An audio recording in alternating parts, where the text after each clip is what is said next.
watching CT Racer X on the CT Racer X repair channel.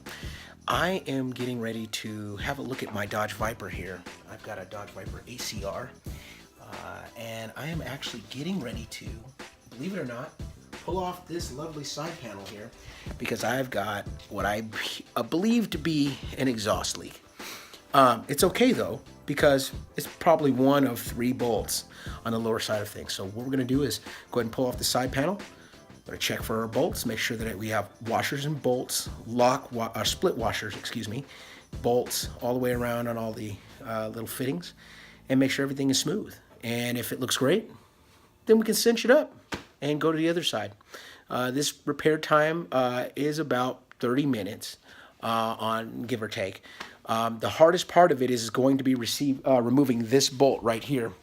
So if you're looking at the body of the car, see there's this nice little pocket line, right? There's a bolt right here on the inside of the fender, right about here. And then there's this guy, this one. These are both 10mm bolts, and they gotta come out in order for you to remove the side panel. This is literally the hardest part of the job because this inner fender liner is made out of kryptonite. And I don't know why Dodge decided to make it like that. They decided to surprise us by making it darn near impossible to get in there. So we're gonna get it taken off. We're gonna check the bolts. We're gonna make sure that we don't get stymied by kryptonite over here. And we're gonna have lots of fun. Thanks for watching. So now what we've got to do is we've got to take out these body set screws right here. Okay, there's 1, 2, 3. There's a 4th one right here in the corner. You might be able to see it in the light there. It's right there, tip of my finger. There's one right here, and then there's a whole mess of them underneath. But these are the ones you want to definitely take off, because if you don't take these guys off, you can't remove the side sill. Okay? So we're going to go ahead and knock those out, and then I'll show you the aftermath. Now we're going to go ahead and take off this side one. Okay? And we're also going to take off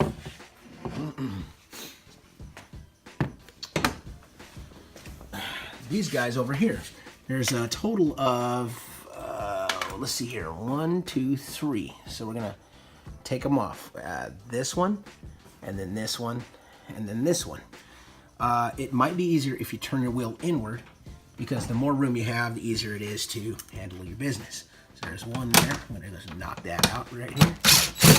That's number 2, knocked out. Number 3, knocked out. And there you have it. Now what we're going to do is take off the 10mm sockets underneath. So there's one here. I'm going to go try to keep these guys together because you want to lose them. But yeah, there's one there. One there. One there. One there. Another one down there. Yep, and then you get a final one over here. Okay. Now those are all out. I'm gonna, put them all together. Now inside this side sill, there is a, there's a nice little, what do you call that thing? Yeah, it's a little, little piece of iconal. Make sure you keep that inside the side sill. Sometimes, I mean, it's held on by some some sticky double-sided tape type stuff. Just you know, stick it back in there the best you can. If you can't stick it back in there, then don't take the side sill off, because it is not rocket science. I'm just joshing you. Just pick up at Lowe's or Home Depot. They should have a little bit of adhesive you can use to stick the iconal back in there, because you don't want your side sill so hot that if you get out of the car you burn yourself. Okay? All right, check it out. Now, once you've got all your little pins pulled out of the bottom, you're gonna go ahead and take these little pins out on the side here. These are little plastic push screw dealios right there. Go ahead and just wiggle that like so. There are 3 of them, so you're gonna get that one, and then there should be one more of them over here. I want to make sure I'm not getting shadows. Oh crap, did that guy move? It sure did. That's all right, we're gonna get underneath him. You should be able to get in here. There you go. Come here. There you go. There's that one. And then there's one way back in there. You might be able to see it. Yeah, it's right back up inside there. Right back there.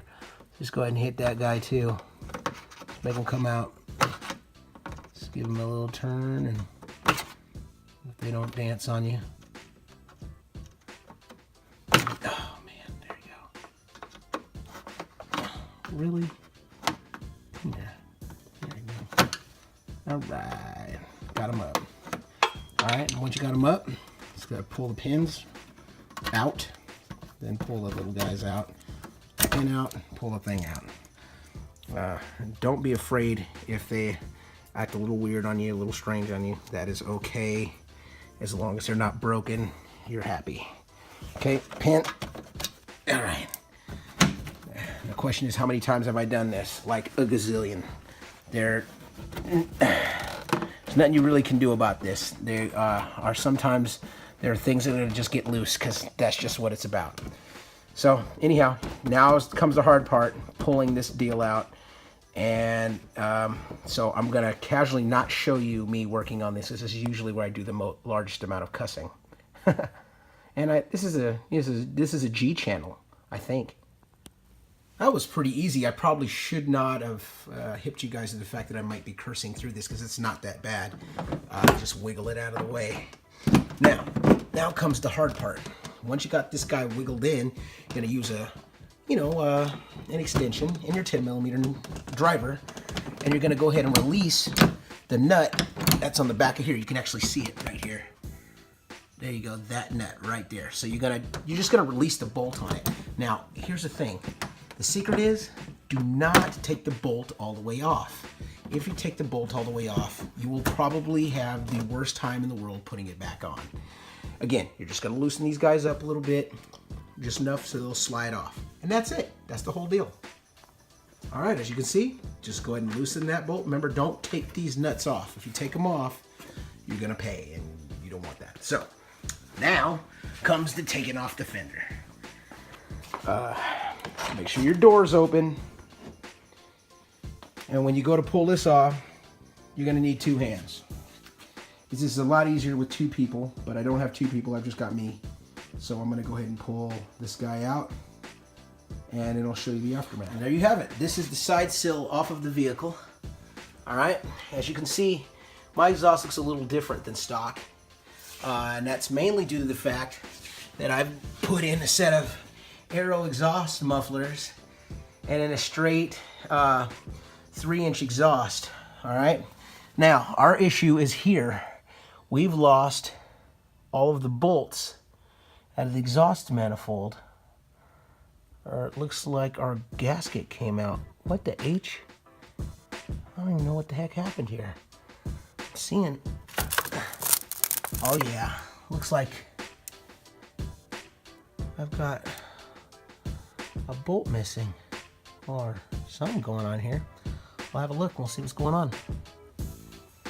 Well, now as you can see, everything's all put back together. I've got a bunch of fingerprints all over everything, and still a little bit of road grime that needs to be cleaned up off of here. But long story short, the issue was something pretty simple. Believe it or not, my gasket had blown itself apart, and I don't really know how this gasket was a part of the equation in putting on these headers, but clearly it failed. So I went ahead and got me some silicone red gasket maker, and used some of this Permatex blue on the bolts, and I'm gonna let it sit for a good 24, maybe even more hours, and we'll be back in business as far as gasket-free exhaust, leak-free exhaust goes on the ACR. Everything is all back in place. I'm just going to cinch up the bolts for you when you go to reinstall the side panel and whatever else. Just reverse the steps that we did to take it off. Anyhow, good luck. All right, you just got through watching me do a little bit of work on my Dodge Viper, the douche-mobile. I love that car. Anyways, I encourage you to take your time. The job, again, shouldn't take more than about 30 to 40 minutes the first time around. Excuse me, the 5th time around. First time around, it might be a little bit more difficult because, you know, you'll be reticent to put a lot of torque on the certain plastic parts that are on the car. You don't want to break them. At any rate, if you liked the video, give me a good old thumbs up. I appreciate that. If you want more content, let me know. If you have questions, probably can answer them pretty quickly. In the meantime, thank you again for watching, and catch you on the flip side.